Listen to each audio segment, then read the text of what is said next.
My girlfriend texted, "I'm having a harmless dinner with my married boss. Don't wait up." I replied, "Have fun." Then I accidentally forwarded the flirtatious texts between them to his wife with the message, "Is this your husband?" The panicked, screaming voicemail I got 10 minutes later. Mandatory disclaimer. Using a throwaway because my main account is known to friends. Also, this happened 5 months ago, but I'm only posting now since all the dust has settled. Legal threats have fizzled out, and I've had time to process everything. It's therapeutic to finally share this story. So I, 29M, had been dating Melissa, 27F, for just under 2 years. We met on Hinge, where her profile proudly stated, "Loyalty above all else." Oh, the irony. Things were mostly good. We had similar interests, the same twisted sense of humor, and compatible life goals. She moved into my apartment about 10 months before our breakup, and it seemed like we were on the path to something permanent. Of course, that's usually when life decides to drop a piano on your head, Wile E. Coyote style. Melissa worked in marketing at a prestigious firm downtown. She'd often talk about her boss, Richard, early 40s, describing him as brilliant but intense. According to her stories, he was this marketing savant who had revolutionized the industry with his innovative strategies. He was also married with 2 kids, a fact that becomes important later. About 6 months ago, I started noticing some changes. Melissa began staying at work later. Her phone would mysteriously flip face down whenever I entered the room. She'd get texts that made her smile in that specific way. You know the one. But when I'd ask what was funny, it was always just work stuff, or nothing important. I'm not the jealous type. Truly, I've always believed that if someone wants to cheat, they'll find a way, and policing their behavior only postpones the inevitable while making you miserable in the process. But I'm also not an idiot. One night, I woke up around 2 a.m. and noticed Melissa wasn't in bed. I found her in the living room, furiously texting someone. When she saw me, she quickly locked her phone. "Work emergency," she explained, not quite meeting my eyes. "At 2 a.m.? I asked. "Richard's on a deadline for the Johnson account. The whole team is online troubleshooting." I nodded and went back to bed, but something felt off. The next morning, I casually asked how the emergency had been resolved. She launched into a detailed explanation about marketing strategies and client expectations that sounded rehearsed, like she'd been preparing it all night.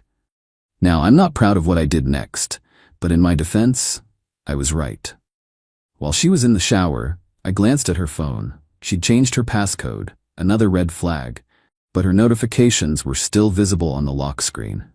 There was a message from our work that read, "Last night was incredible. Can't stop thinking about how you..." The rest was cut off, but I didn't need to read more. My stomach dropped through the floor. Over the next few weeks, I paid closer attention. Melissa had started dressing differently for work. More makeup, more revealing clothes. She'd come home smelling like cologne that wasn't mine. Twice, she came home with her hair wet, claiming she'd been caught in the rain on perfectly clear days. I could have confronted her immediately, but honestly, I wanted irrefutable proof. Maybe that was my mistake.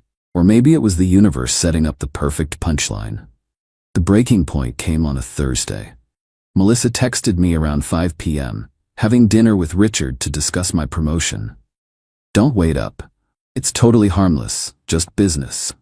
That harmless in quotation marks, that unnecessary reassurance, that forced cheeriness. My bullshit detector was screaming. I simply replied, "Have fun." Then I opened our shared iPad, the one she and I both used for Netflix, web browsing, and other apps. She had explicitly given me the password when we first got it, and we had always freely used it together. When I opened it, her work email was already logged in on the browser, not requiring any additional passwords or security bypasses. There it was, weeks of exchanges between her and Richard, growing increasingly personal and explicit. Plans for hotel meetups disguised as off-site strategy sessions. Inside jokes about fooling their respective partners. At one point, he'd sent her a shirtless pic with the caption, "Preview of tonight's presentation," which might be the most cringe-worthy attempt at sexy wordplay I've ever seen. None of the emails were marked confidential or contained any actual work content or company proprietary information, just personal communications about their affair using the company email system. But the most damning email was their dinner plans for that evening.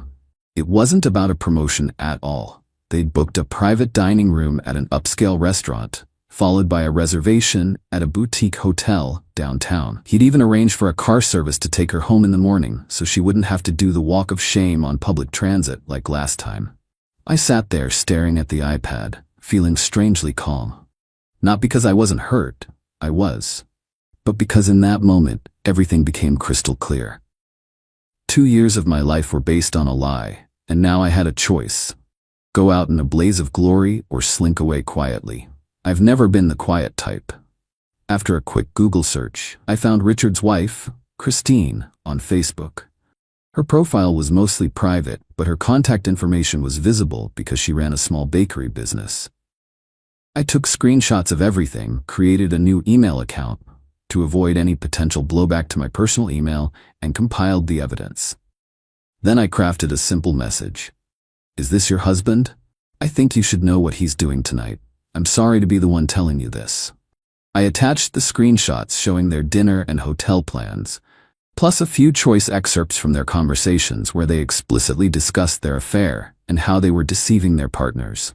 I made sure no screenshots included anything that could be considered intimate or explicit images, just text conversations and hotel bookings. I also carefully excluded any business-related information or communications that could be considered company confidential. Before hitting send, I hesitated. Was I doing this out of vengeance? Yes, absolutely. Was I potentially blowing up not just my relationship, but someone's marriage? Also yes. But then I remembered, I didn't cause this situation. They did. And if I were in Christine's position, I'd want to know. I hit send, then muted my phone and started packing Melissa's things. Exactly 17 minutes later, I know because I was watching the clock, my phone started blowing up. First with texts, then calls. I let them go to voicemail. Finally, I listened to one from Melissa. "What the fuck did you do?" she screamed, her voice shaking with panic. Richard's wife just showed up at the restaurant. She threw a glass of ice water in my face and called me a home-wrecking whore in front of everyone. He's blaming me, saying I set him up. Call me back right fucking now. I didn't. Instead, I continued methodically sorting her belongings into boxes. Clothes in one, toiletries in another, miscellaneous items in a third. I was just taping up the last box when I heard a key in the lock. Melissa burst in, mascara streaking down her face, looking like she'd been through a hurricane. Her hair was wet again, but this time I knew it really was from having a drink thrown on her. "What did you do?" she demanded, her voice now eerily quiet. "I helped someone make an informed decision about their life," I replied calmly. "The same courtesy I wish someone had extended to me. You had no right to involve Christine in this. This could ruin Richard's career, his marriage." I laughed. I couldn't help it. Funny how you're more concerned about his marriage than ours. "We're not married," she snapped. "No," I agreed. "And now we never will be. Your stuff is packed. You can take it now, or come back tomorrow when I'm at work. Either way, I need you to be out by the weekend." "You can't just throw me out. I live here too. I have tenant rights." "Actually, in Massachusetts where we live, since you've been here for only 10 months, aren't on the lease, have never paid rent, and we have no written agreement, you're legally classified as a licensee or guest, not a tenant. I've already consulted with a lawyer who confirmed this. I'm giving you reasonable time to collect your belongings and find alternative arrangements, which is legally appropriate." Her face contorted with rage. "You'll regret this. Richard knows people. I know people. Is that a threat? Because threatening someone isn't going to help your situation." I had initially thought about bluffing about recording, but decided against it since Massachusetts is a two-party consent state for recordings. She deflated slightly, then switched tactics. "Baby, I made a mistake. It didn't mean anything. It was just physical. You and I have something real." "Had," I corrected. "We had something real. Past tense." What followed was the standard breakup meltdown. Crying, pleading, anger, more threats, more tears. I stood my ground and eventually she left with just an overnight bag, promising to return for the rest of her things. After she left, I contacted my landlord to explain the situation. He was surprisingly understanding and advised me that, while changing the locks immediately might be legally questionable, he would authorize it if I agreed to let Melissa retrieve her belongings at an arranged time. We agreed that having him present during the retrieval would be best to avoid any further conflict. He also confirmed that based on the details of our living arrangement, she would likely be considered a licensee rather than a tenant under Massachusetts law. The next day, I took a personal day from work and waited for the fallout. It didn't take long. Around 10 a.m., I got a call from a number I didn't recognize. It was Richard. "You've made a huge mistake," he said, trying to sound menacing, but mostly sounding tired. "I could sue you for defamation, for invasion of privacy, for showing your wife evidence of an affair you were actually having. Good luck with that. Truth is an absolute defense against defamation," I replied. "Thank you. Single law class I took in college. You accessed private communications illegally?" "I accessed an iPad that I own, that's registered in my name, where Melissa voluntarily left her email open on a shared device that she knew I regularly used. I didn't hack anything or bypass any security measures. Nothing illegal about that." He was silent for a moment. "What do you want? Money?" I laughed again. "I don't want anything from you, Richard. I just wanted the truth out there. What happens next is between you and your wife, and me and Melissa? We're done. So we really have nothing more to discuss." I hung up and blocked his number. Later that day, Melissa's best friend showed up to collect her things. Apparently, Melissa was staying with her and was too devastated to face me.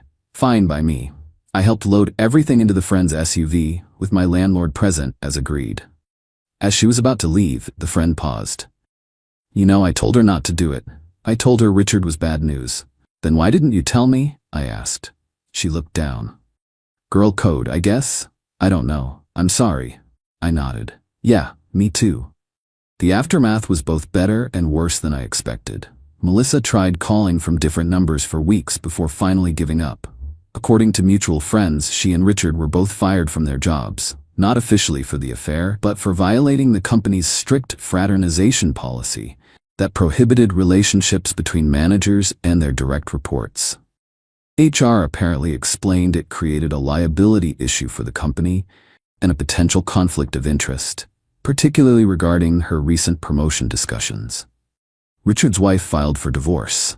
I know this because she actually reached out to me about a month after everything went down, asking if I'd be willing to share the original screenshots as evidence. I provided her with the files along with a sworn affidavit explaining exactly how I obtained them, when they were accessed, and confirming their authenticity. Her lawyer said this would help address any questions about the provenance of the evidence. She sent me a gift basket from her bakery in return. Best damn muffins I've ever had. I later learned from Christine that Richard's lawyer had advised him against pursuing any legal action against me, as it would only result in the evidence becoming part of the public record and potentially being reported in local media, which would further damage his professional reputation. As for me, I'm doing okay. The apartment feels emptier, but also cleaner somehow. Like I've cleared out more than just Melissa's physical presence. I've been on a few dates. Nothing serious. I'm taking my time.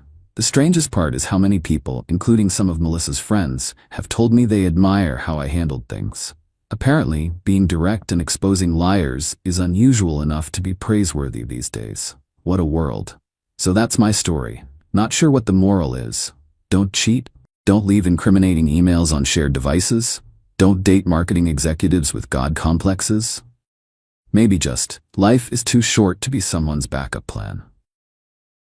Edit 1. Since so many people are asking, yes, I did check with a lawyer before taking any significant actions to make sure I wasn't doing anything illegal.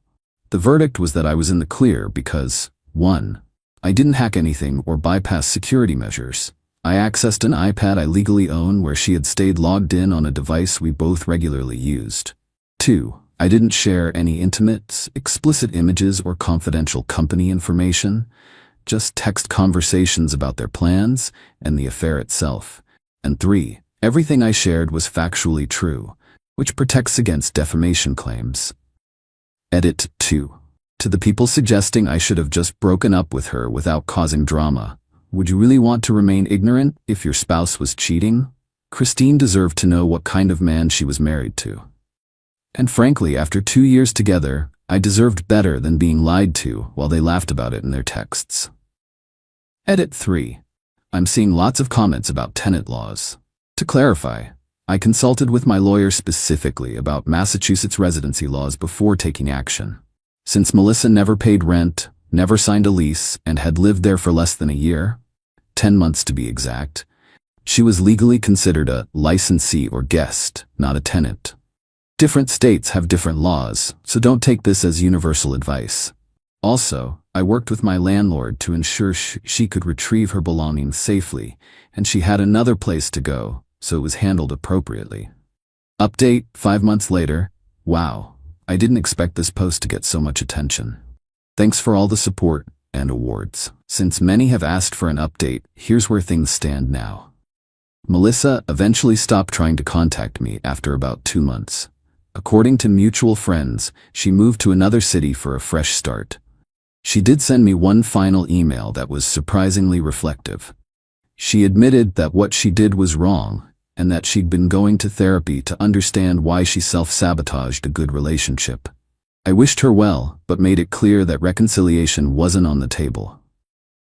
Richard and Christine's divorce was finalized last month. Christine and I have kept in casual contact. Nothing romantic, just friendly check-ins. Our shared experience of betrayal created an unusual bond, and we occasionally meet for coffee to talk about our respective healing processes. She's reopened her bakery after a brief hiatus and seems to be doing well. She told me that Richard tried to claim the affair was a one-time lapse in judgment, but the emails I provided proved otherwise. He ended up with a much less favorable settlement than he would have if he'd just been honest. As for me, I've been seeing someone new for about 2 months. She's wonderful, and I've been completely upfront about my past relationship trauma. The best part?